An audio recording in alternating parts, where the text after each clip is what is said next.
Merci, frère Demos, frère Shakarian, ou Demos Shakarian et frère Carl Williams et les délégués, tous. Je trouve vraiment que ce frère a vraiment exprimé ce que je voulais dire ce soir. Il m'a enlevé les mots de la bouche. En effet, j'ai aimé cette convention plus que toute autre convention à laquelle j'ai jamais participé. Je n'ai jamais vu dans une convention plus d'harmonie et autant de véritable communion et de véritable amour fraternel. Une autre chose, c'est que j'ai rencontré beaucoup de nouveaux délégués du ciel, de nouveaux frères à qui j'ai eu le privilège de serrer la main et de parler. Il y a quelques soirs, j'écoutais le frère Baptiste qui était assis, son nom m'échappe, Irvin. Il m'a apporté une carte qui venait, je crois que c'est sa tante qui est assise ici ce soir. Elle garde cette carte de prière depuis une vingtaine d'années. Elle avait été amenée à la réunion mourant d'une maladie dont le médecin pourrait peut-être expliquer ce que c'était. C'est quelque chose comme la lèpre, mais ce n'est pas la lèpre. Il y a une opération, ils auraient pu couper un genre de cordon là-haut ou quelque chose, mais elle serait comme un légume, elle resterait là sans rien faire. Et pendant qu'elle était assise là, peut-être que cette carte n'avait pas été appelée ni rien, elle n'avait pas parlé dans la ligne de prière. Le Saint-Esprit m'a dirigé vers elle, et elle est ici ce soir en bonne santé, et nous en sommes reconnaissants. Je pense que la tante est ici. Voulez-vous vous lever, la tante? La voilà. Faites signe de la main.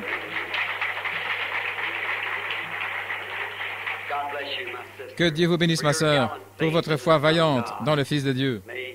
Qu'il vous garde en bonne santé jusqu'au moment où il vous rappellera à la maison, quand ce corps mortel revêtira l'immortalité. J'en suis tellement reconnaissant de penser qu'elle a gardé cette carte de prière pendant toutes ces années, et ensuite qu'on me l'ait apportée ici et qu'on me l'ait montrée ce soir. Vous savez, je disais que c'est comme du pain sur l'eau, ça revient vers vous, quand vous essayez de faire quelque chose pour quelqu'un d'autre. Maintenant, j'ai aussi eu le privilège de rencontrer beaucoup de ces bons prédicateurs, et j'apprécie vraiment leur bonne communion fraternelle, cette collaboration. Frère Carl a annoncé que je reviendrai l'année prochaine, si le Seigneur le veut, et que nous sommes ici sur terre. Eh bien, j'espère revoir chacun de vous ici l'année prochaine, et que chacun amène un autre délégué avec lui et avec elle.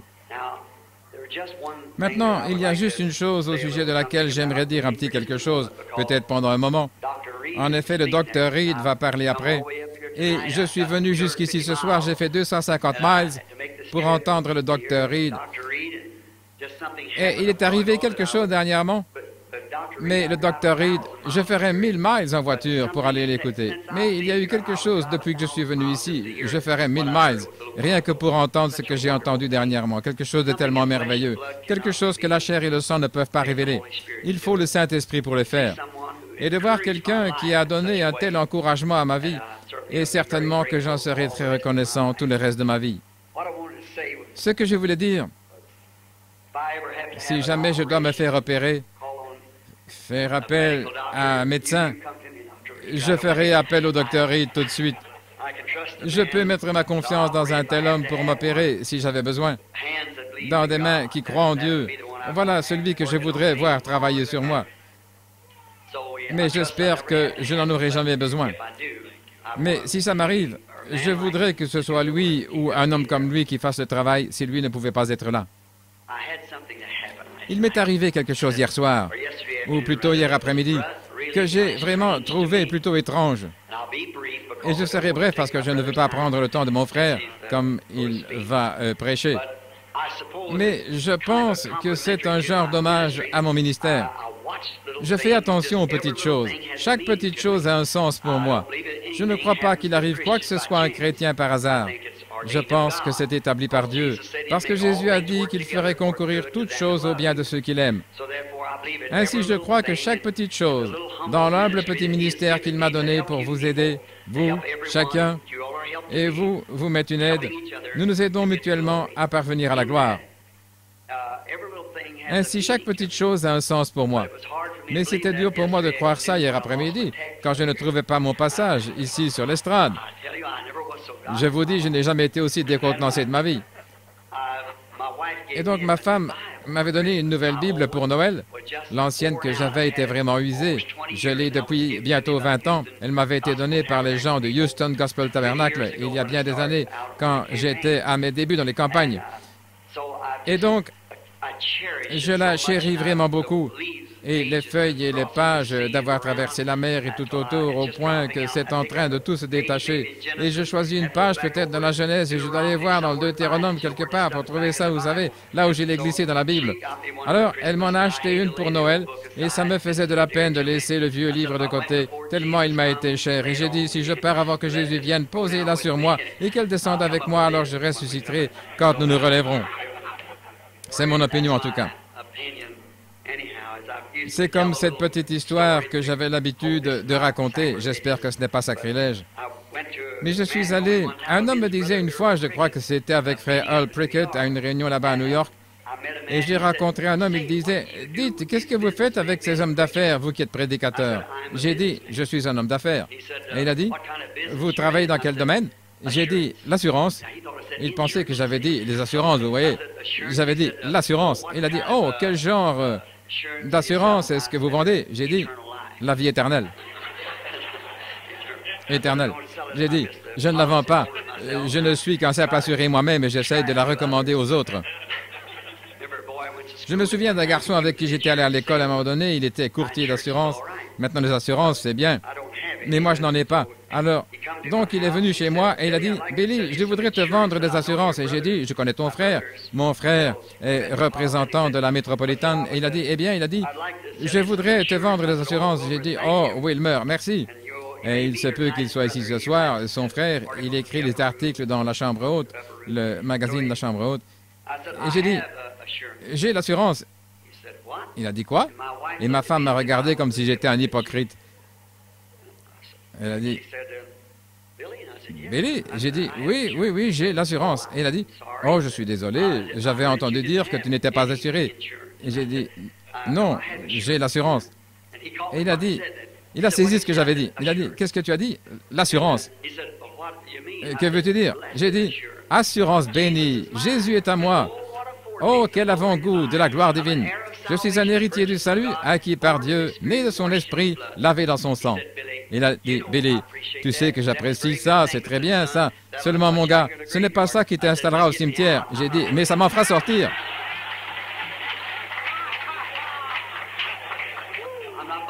Je n'ai pas peur. Je ne me fais pas de soucis pour y entrer. Il s'agit d'en sortir, voyez. Alors, je pense que c'est notre sentiment là-dessus. Hier soir, quand j'ai pris cette Bible, que je n'arrivais pas à trouver le passage, j'ai pris cette nouvelle Bible, j'avais lu dans la vieille, et j'ai pris la nouvelle sous mon bras et je suis venu ici en vitesse. Et j'ai pris cet endroit et je me disais, bon, voilà, je crois que c'était Saint Jean 16, 21, et ce n'était pas du tout ce passage-là. J'ai dit à Frère Moore, est-ce que c'est bien à cet endroit? Oui, j'ai regardé de nouveau. Et ce n'était pas là. Alors je me suis dit, eh bien, ils ont une page mal placée, là. Alors mon frère ici, il est venu, frère Stanley, il est venu, l'évêque Stanley plutôt. Et je ne sais pas ce que l'homme a voulu dire, mais ça m'a tellement réconforté. Il s'est approché à côté de moi et il a dit, « Restez calme, frère. Dieu va peut-être faire quelque chose. » Et ça m'a vraiment encouragé qu'il dise cela. Et je me demande s'il s'est rendu compte qu'il a prophétisé. Mais je lui parlais à quelques instants, juste avant de monter ici. Moi, je suis sûr que oui. Donc, j'ai apporté mon message sur les douleurs de l'enfantement et ainsi de suite. Et ma manière un peu primitive de le faire en parlant du nénuphar et comment il naît en bas, il est conçu et il monte, il tire le soleil, et les gouttes de rosée et ainsi de suite. Et puis la corruption, d'où il doit mourir, d'où il doit naître plutôt pour sortir. Et j'essayais de faire une illustration de l'Église. Tout comme le médecin ici, s'il allait soigner un malade, on a des médecins aujourd'hui qui disent « Vous pouvez vous frotter le pied sur l'arrière du talon et guérir le cancer que vous avez au visage, vous voyez. » Mais un bon médecin n'écouterait pas une chose pareille. Il soigne le patient selon le livre qu'il étudie sur la recherche médicale. Et c'est de cette manière-là que j'essaye de soigner le malade. Quand je vois l'Église malade, je ne vais pas essayer de leur dire qu'il leur faut une nouvelle poignée de main ou quelque chose, une nouvelle organisation. Je dois le soigner selon le livre que je connais, vous voyez. Et ainsi, quand je vois l'Église qui a l'air de faire une rougeole, je veux prendre l'ordonnance même dont je pense qu'elle est la bonne. Et pour la rougeole, pour enlever ça de l'Église, quand je vois le péché s'y déclarer, c'est pareil. J'ai essayé de faire une comparaison avec Ésaü et Jacob, et ensuite suivre ça dans le temps. Je ne vais pas entrer là-dedans, mais pour en venir à la dernière partie, au dernier passage de l'Écriture que j'ai pris, où je faisais la comparaison, pas de façon contraire aux Écritures, mais comme Jésus a dit qu'il en serait, ce que le grand médecin a dit que l'état de l'Église serait dans les derniers jours, que ce serait une Laodicée, une Église riche, aveugle, nue et pauvre, et que ce serait comparable au temps de Sodome. Alors nous savons que c'est la vérité. Si vous le remarquez historiquement, il a parlé du temps de Noé en premier, et ensuite du temps de Sodome. Et c'est exactement comme ça que ça s'est déplacé, exactement de la même manière. Et l'histoire, très souvent, elle se répète. L'histoire se répète. Et c'est pareil pour les promesses de la Bible. Par exemple, comme dans Matthieu 3, où il est dit « J'ai appelé mon fils hors d'Égypte ».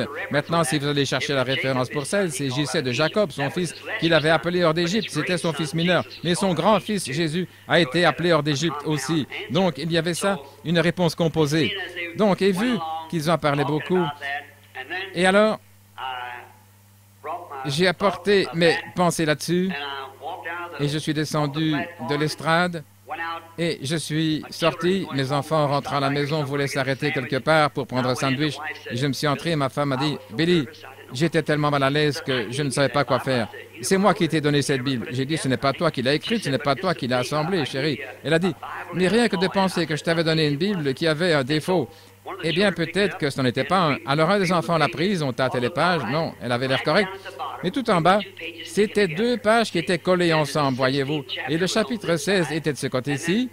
Et puis, la suite du chapitre 16 venait sur l'autre côté. Et le 17e commençait.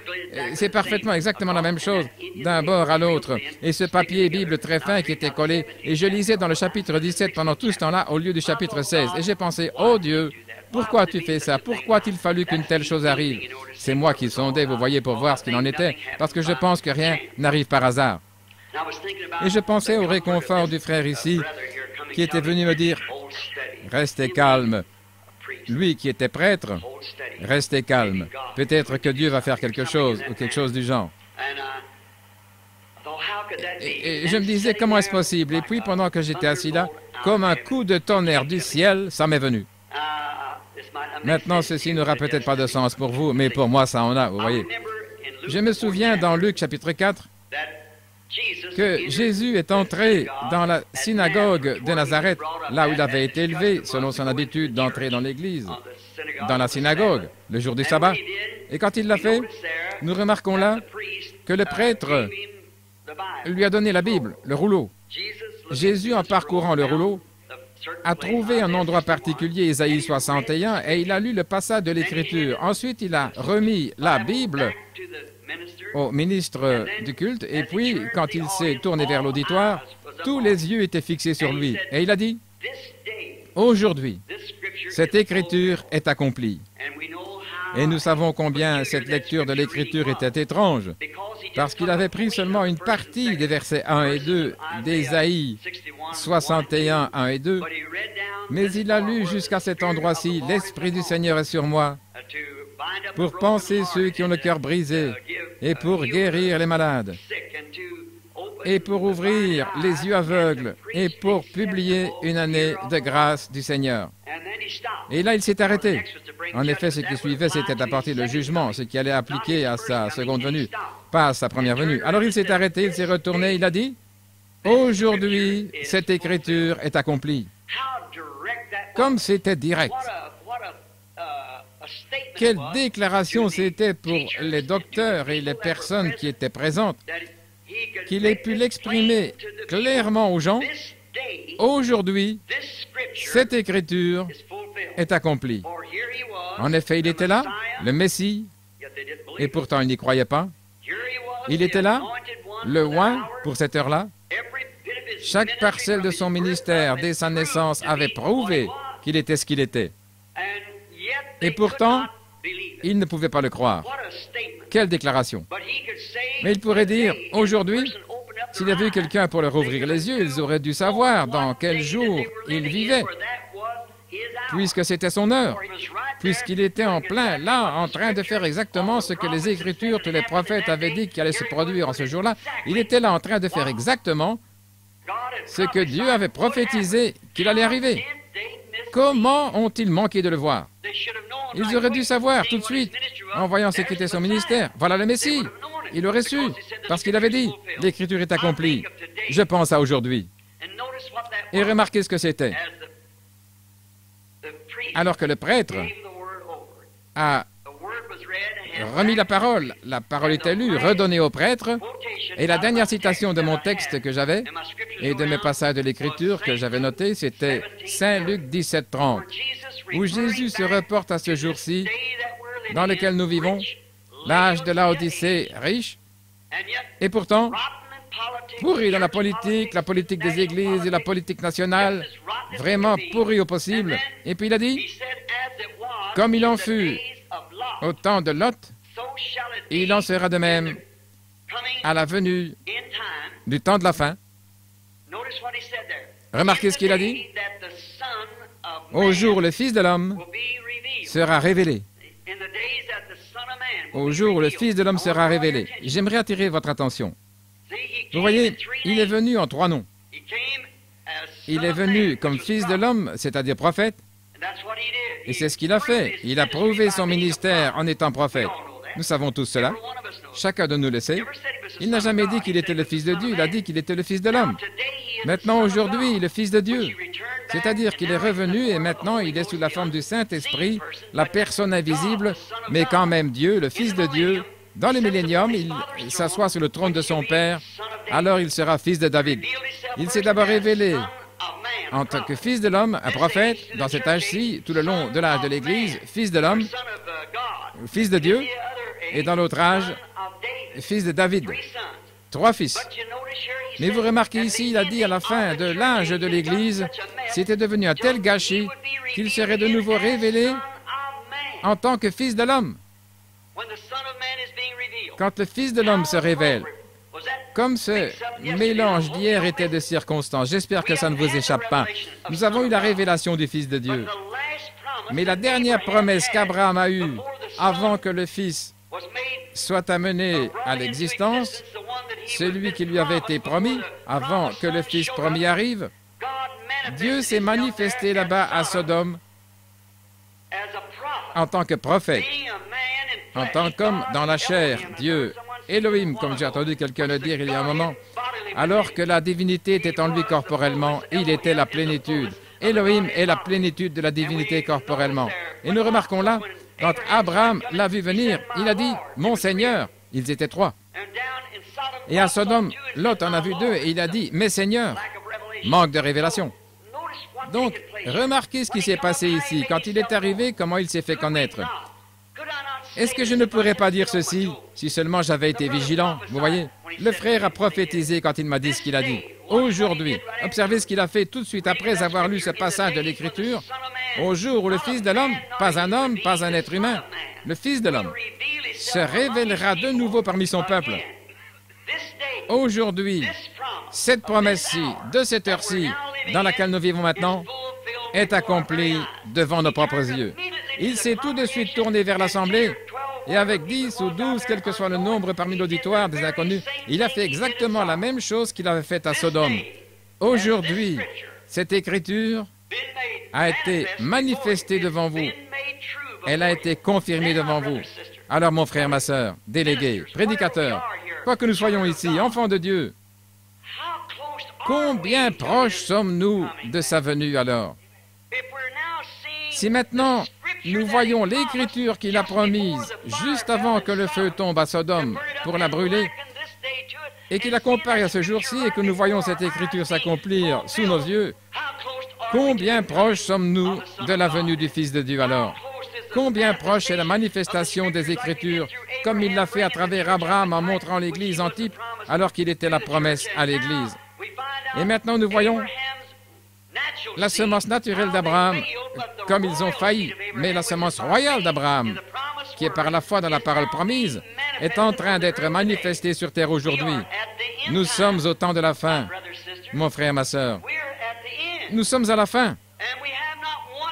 Et nous n'avons pas eu un seul autre type. Je dois donner les Écritures en type parce que je n'ai pas assez d'instructions pour faire ressortir les mots et tout. Je fais un type. Mais si je vois les ombres, Si je n'avais jamais vu ma main et que je vois l'ombre, je saurais que j'ai 5 doigts.